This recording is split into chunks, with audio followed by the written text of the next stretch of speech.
Muito bom dia, agora são 11 horas e 30 minutos. Está começando o nosso GM Notícias com as principais informações do Goiás, do Brasil e do mundo. Confira os destaques dessa edição. Polícia investiga agressão durante abordagem em Simolândia. Mulher presa ao tentar entrar em presídio com drogas escondidas para entregar ao filho. Cafetina é presa suspeita de extorquir garotas de programas em Aparecida de Goiânia. Justiça mantém prisão da influenciadora Deolane Bezerra. E ainda as principais notícias de política, saúde, esporte e entretenimento. Fica agora com GM Notícias, que já está começando.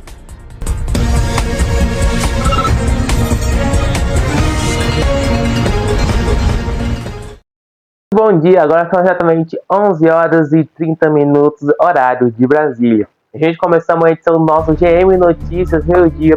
Antes de a gente começar, a gente iremos mostrar o nosso tamanho, o nosso cenário, que foi feito pensando em você para trazer informações e prestação de serviço no mundo e no estado de Goiás. Agora, gente, o Ministério de Saúde recomenda a dose extra da vacina contra sarampos para os bebês em São Paulo e Guarulhos após a confirmação de 3 casos da doença. O Ministério da Saúde passou a recomendar a aplicação da chamada dose zero da vacina tríplice viral para bebês de 6 meses a 11 meses e 29 dias que vivem na capital paulista e em Guarulhos. A medida foi adotada após a confirmação de 3 casos de sarampo em crianças menores de 2 anos, na zona norte de São Paulo. Os diagnósticos foram confirmados por exames laboratoriais realizados pelo Instituto Adolfo Lutz e pela Fiocruz. Segundo as autoridades de saúde, 2 das crianças frequentavam a mesma creche e a terceira mora na mesma região. Equipes de vigilância estão monitorando pessoas que tiveram contato com os pacientes e investigando possíveis novos casos para impedir a circulação do vírus. Cerca de 100 mil doses da vacina tríplice viral serão distribuídas para São Paulo e Guarulhos. A cidade de Guarulhos foi incluída na estratégia por causa do intenso fluxo de pessoas entre os 2 municípios e o Aeroporto Internacional de São Paulo. A chamada dose zero é uma aplicação extra destinada a reforçar a proteção de bebês em situações de maior risco, como surtos ou circulação do vírus. Mesmo recebendo essa dose, a criança deverá seguir normalmente o calendário nacional de vacinação, com aplicações aos 12 e aos 15 meses de idade. O Ministério da Saúde informou que os casos registrados estão relacionados à entrada do vírus por viajantes vindos do exterior. Com isso, o Brasil continua sem transmissão contínua do sarampo. A orientação também é para que pessoas que pretendem viajar para países com aumento de casos da doença, como Estados Unidos, Canadá e México, confiram a carteira de vacinação antes do embarque. A vacina contra o sarampo é gratuita e está disponível nas unidades do Sistema Único de Saúde. Eu acho muito importante dar uma dose extra de vacinação para sarampos, porque a preocupação com os sarampos voltou a acender alerta no país, né, gente? Após a confirmação de novos casos da região metropolitana de São Paulo, o Ministério, né, da Saúde passou a recomendar uma dose extra, né, da vacina para os bebês. E a medida busca, né, de reforçar a proteção das nossas queridas crianças, nossas futuras gerações, para evitar a circulação de vírus, né? Então, é muito importante que essas vacinas seja dado dose extra para toda a população goiana e população metropolitana. Agora, gente, nosso giro de notícias, a operação policial do Distrito Federal desmonta um esquema de desvio de setena usada para abastecer o tráfico de drogas. 2 homens foram presos no estado de Goiás. A Polícia Civil do Distrito Federal deflagrou, nesta sexta-feira, a Operação Catarmos para combater um esquema de desvio de cetamina, medicamento de uso controlado na medicina veterinária, que estaria sendo destinado ao tráfico de drogas. As investigações apontam que empresas e clínicas veterinárias adquiriam quantidades incompatíveis com suas atividades e, posteriormente, desviavam o medicamento para abastecer criminosos no Distrito Federal. Segundo a polícia, a apuração começou após a análise de materiais apreendidos em uma fase anterior da investigação. Os agentes identificaram pagamentos eletrônicos e entregas interestaduais entre fornecedores de Goiás e traficantes do Distrito Federal. Durante as diligências, foram identificados suspeitos responsáveis pela logística de distribuição e também profissionais da área veterinária, que teriam facilitado a compra de grandes quantidades da substância. Em um dos casos, uma clínica adquiriu mais de 1.200 frascos de cetamina. Em outra, quase 2.000 frascos foram comprados. De acordo com a polícia, os volumes são incompatíveis com a atividade dos estabelecimentos e reforçam a suspeita de desvio. Durante o cumprimento dos mandados, policiais encontraram mais de 21 frascos do medicamento em uma clínica veterinária de pequeno porte. Segundo a investigação, essa quantidade seria suficiente para atender a demanda de um zoológico por cerca de 1 ano, o que resultou na prisão em flagrante de um dos veterinários. Mandados de busca foram cumpridos em Goiânia, Lusiânia, Valparaíso de Goiás e Cidade Ocidental. Também foram apreendidos entorpecentes em uma clínica e em uma residência. 2 homens foram presos em flagrante por tráfico de drogas. A Polícia Civil informou que as investigações continuam para identificar outros envolvidos no esquema criminoso. Então, gente, eu vou dar minha opinião sobre esse caso que está acontecendo, essa operação. É mais um caso que chama a atenção, né, pela forma de crime e que tenta agir, infelizmente, na nossa sociedade, né, gente? Um medicamento de uso veterinário que deveria ser utilizado exclusivamente para tratamento de animais, infelizmente, acabou no Centro de Investigação por suspeita de abastecer tráfico de drogas, né, gente? Infelizmente ainda acontece esse tipo de coisa no Brasil em pleno século XXI, né? E a operação da Polícia Civil, né, do Distrito Federal teve um desdobramento em Goiás que terminou com prisões, né, gente? Eu acho que eles têm que apodrecer atrás das grades, porque, gente, um tratamento, o uso de veterinário praticado às pessoas, né, gente? Infelizmente, é o Brasil que estamos vivendo, né? Então, é tão triste, né, gente, ver esses casos que aconteceu e pode ser faz anos e anos e anos atrás das grades. Agora, gente, filha do presidente do Ceará recebe uma caixa de explosivos durante curso de teatro. A Polícia Civil investiga o caso. Vamos acompanhar juntos com vocês esse caso tão duvidoso e investigativo. A Polícia Civil do Ceará investiga o envio de um explosivo para a filha do presidente do Ceará Sporting Club, João Paulo Silva. Segundo o dirigente, o artefato estava escondido dentro de uma caixa de bombons e foi entregue enquanto a jovem participava de um curso de teatro. Junto ao explosivo havia uma mensagem com críticas à permanência de João Paulo Silva na presidência do clube, incluindo a frase "Fora JP". Nas redes sociais, o presidente afirmou que essa não foi a primeira ameaça contra ele e sua família e disse que já adotou as medidas legais para a apuração do caso. Em nota oficial, o Ceará Sporting Club repudiou o ataque e informou que a Delegacia de Repressão às Ações Criminosas Organizadas instaurou um inquérito para investigar o ocorrido. O clube destacou que críticas e cobranças fazem parte do futebol, mas afirmou que ameaças, intimidações e qualquer forma de violência são inaceitáveis. Até o momento, nenhum suspeito foi preso e as investigações seguem em andamento.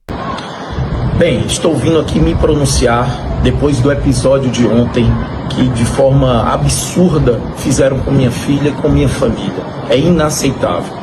Estou agora nesse exato momento na Delegacia Geral da Polícia Civil, onde fui recebido pelo delegado-geral Márcio Gutierrez, onde teve uma atenção muito grande à minha pessoa.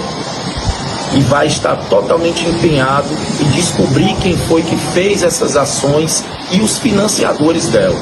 Peço também aqui, não como presidente do Ceará, mas como pai, como cidadão, ao governador Elmano, o seu apoio também em solidariedade, que a gente precisa, de uma vez por todas, acabar com isso no futebol. Gente, o futebol desperta paixão, mas nenhuma dirigente justifica ameaças ou atos de violência, né? O envio do explosivo da filha do presidente do Ceará ultrapassa qualquer limite. E agora o alvo é de investigação da Polícia Civil, né, gente? Imagina você, por exemplo, se você tem um papel importante para a sociedade, ou tanto sua filha ou alguém da sua família receber um presente contendo essas bombas explosivas, né, gente? A gente se sente ameaçado. Significa que está ameaçando alguém da sua família, né, gente? É tão triste cada coisa que a gente passa, né?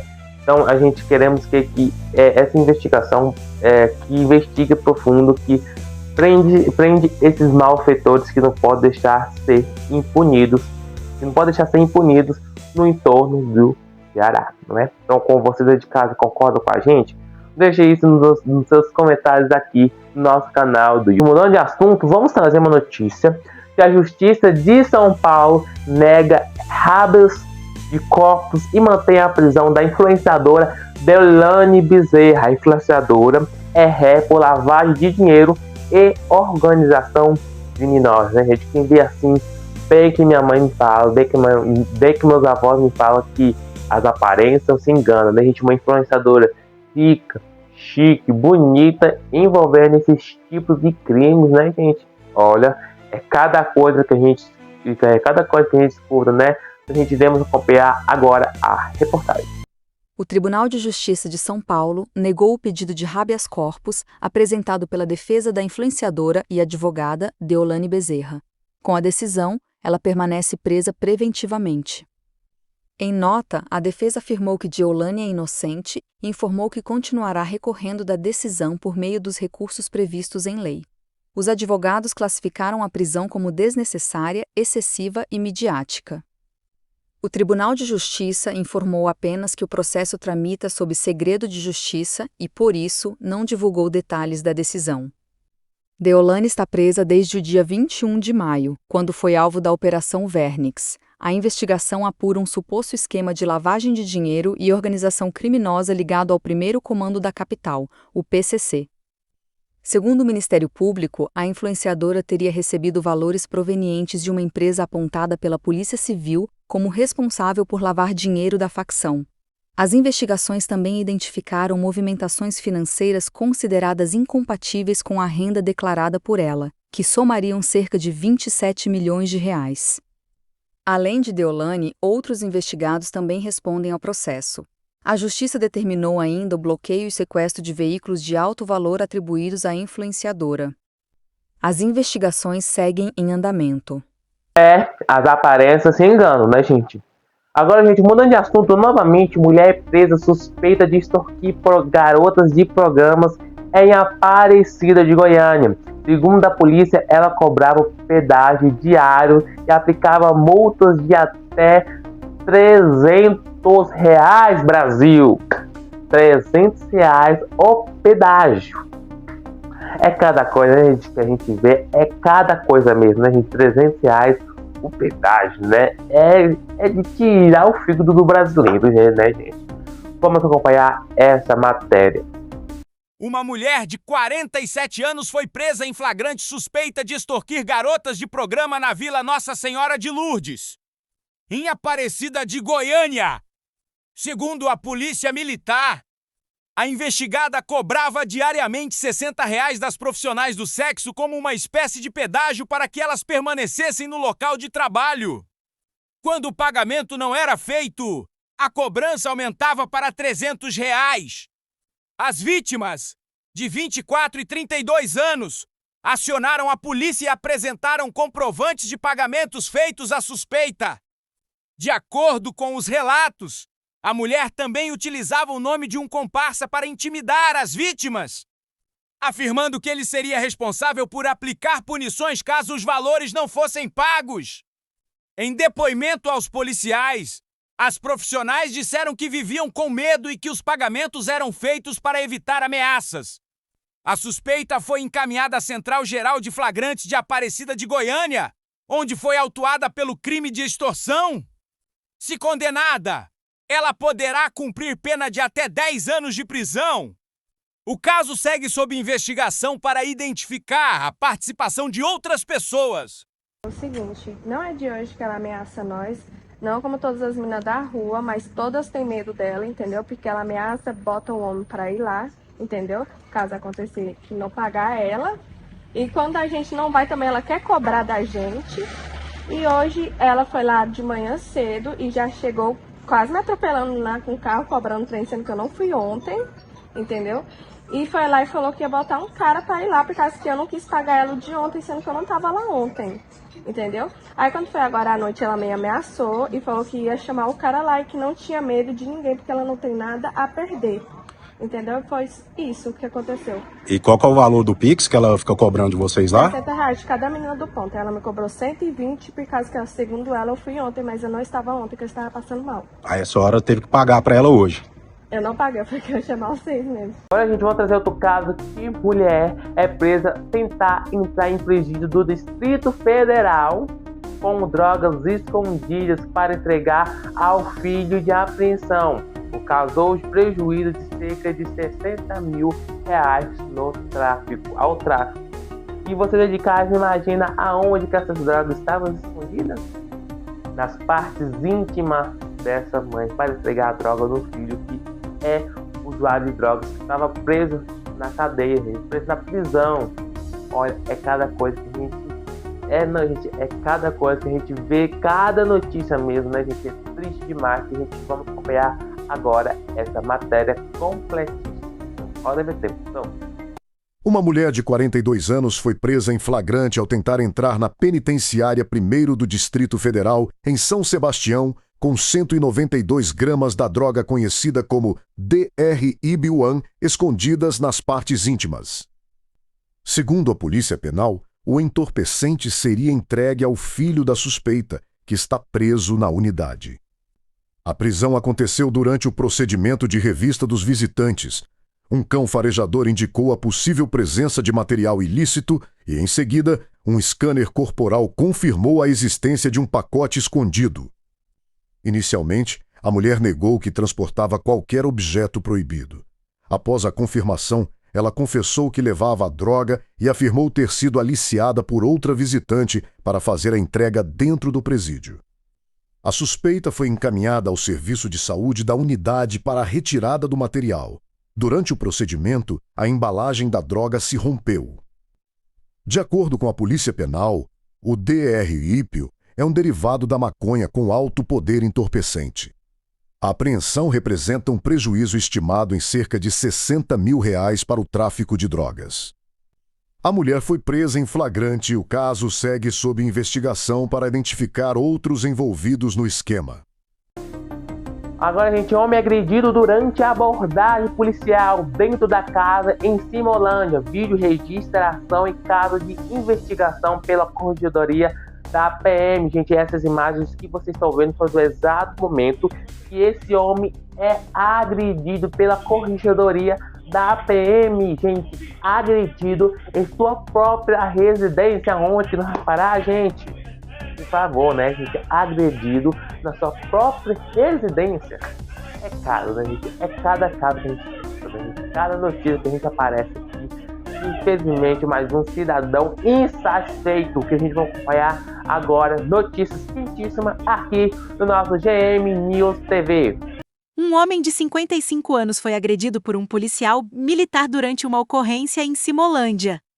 No nordeste de Goiás, a ação aconteceu dentro da residência da vítima e foi registrada por testemunhas. As imagens mostram o momento em que, após uma conversa na área externa da casa, um dos policiais desfere tapas contra o morador, que cai no chão enquanto familiares tentam impedir as agressões. Segundo a família, o homem sofreu uma lesão na coluna e foi encaminhado para Goiânia, onde passou por avaliação médica especializada. De acordo com os parentes, os médicos alertaram para o risco de comprometimento dos movimentos devido à gravidade da lesão. Os familiares afirmam que a polícia militar foi acionada para atender uma discussão doméstica e que o homem, apesar de estar alcoolizado, não estava armado nem ofereceu resistência antes da agressão. Já a versão apresentada pelos policiais é diferente. Em boletim de ocorrência, os militares afirmam que o homem desacatou a equipe com ofensas, resistiu à abordagem, empurrou os agentes e chegou a rasgar o uniforme de um dos policiais. tornando necessário o uso moderado da força para contê-lo. Em nota, a Polícia Militar de Goiás informou que instaurou um procedimento administrativo e encaminhou o caso à Corregedoria, que irá analisar as imagens, os depoimentos e os demais elementos da ocorrência para apurar a conduta dos agentes envolvidos. Gente, vamos entrar em intervalo. Já a gente de volta com mais edição do nosso GM Notícias no YouTube. Se para quem tem renda mensal de até R$5.000 o imposto de renda está zerado, como vai ficar para quem recebe um pouco mais do que isso? Afinal, o que mudou para quem ganha entre R$5.000 e R$7.350? Para quem ganha entre R$5.000 e R$7.350, o imposto de renda ficou mais leve, porque agora está pagando menos. Até R$5.000 é imposto zero, ou seja, um desconto de 100%.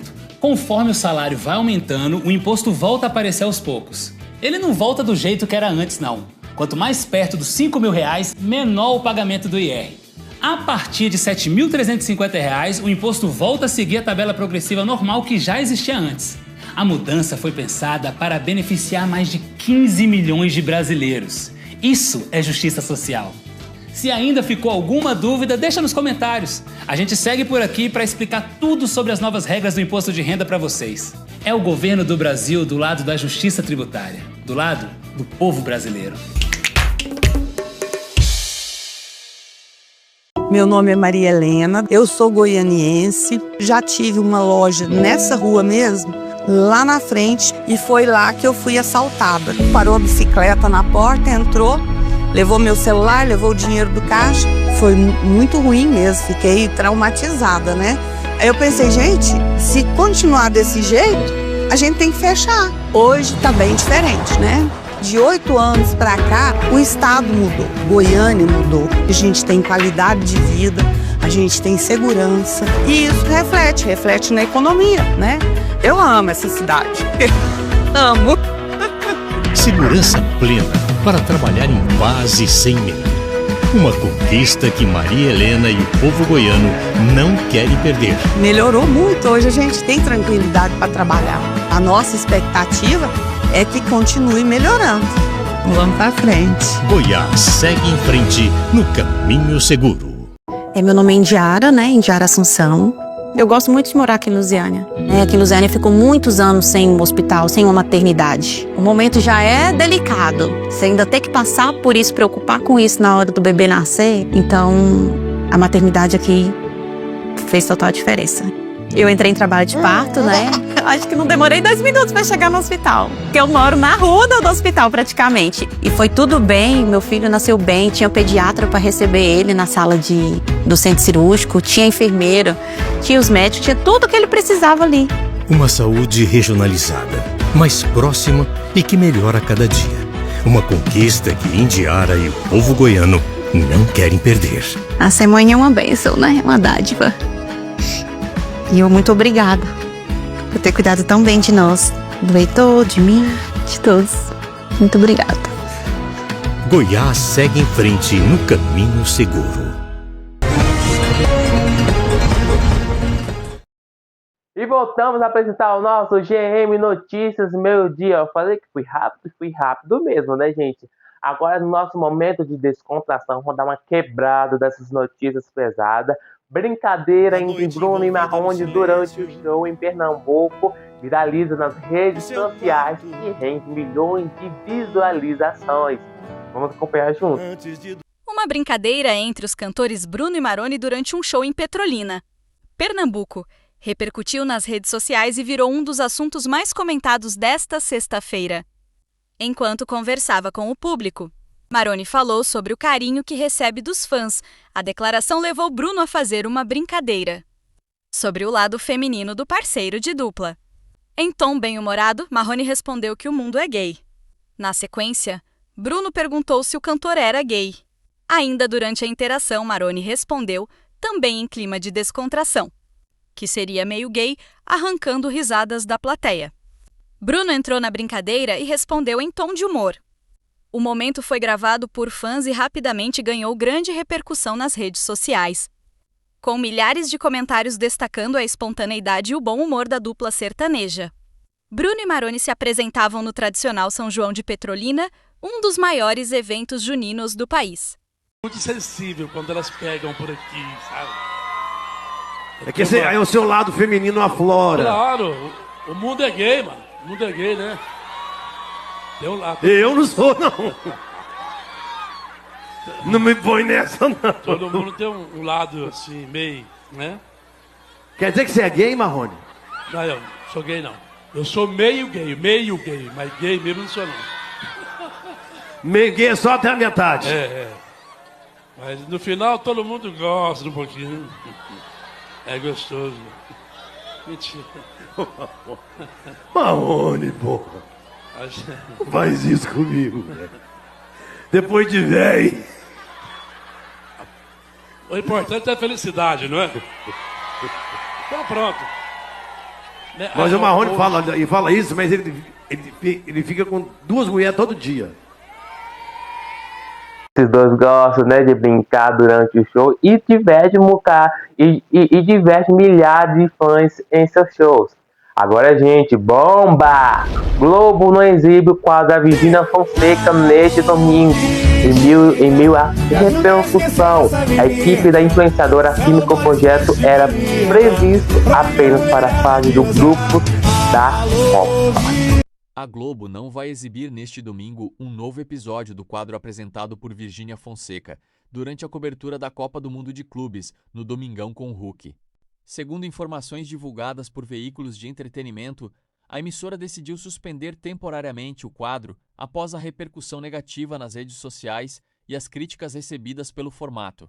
Já a equipe de Virgínia afirmou que o projeto havia sido planejado desde o início apenas para a fase de grupos da competição e que novas participações dependeriam da agenda da influenciadora e das necessidades do programa. Neste domingo, o espaço será ocupado por entrevistas gravadas por Luciano Huck com jogadores da seleção brasileira, entre eles Neymar, Vini Júnior e Bruno Guimarães. O quadro também recebeu críticas de parte do público e de entidades ligadas ao jornalismo, que questionaram a participação de influenciadores em espaços tradicionalmente voltados à cobertura esportiva. Até o momento, não há confirmação sobre uma possível retomada da participação de Virgínia na programação. E foi isso no nosso GM Notícias Meio Dia. Eu quero agradecer pela ativa audiência. E sábado que vem tem mais o nosso GM News Notícias. E agora com a programação local. Um beijo e até sexta-feira, se Deus permitir. Tchau.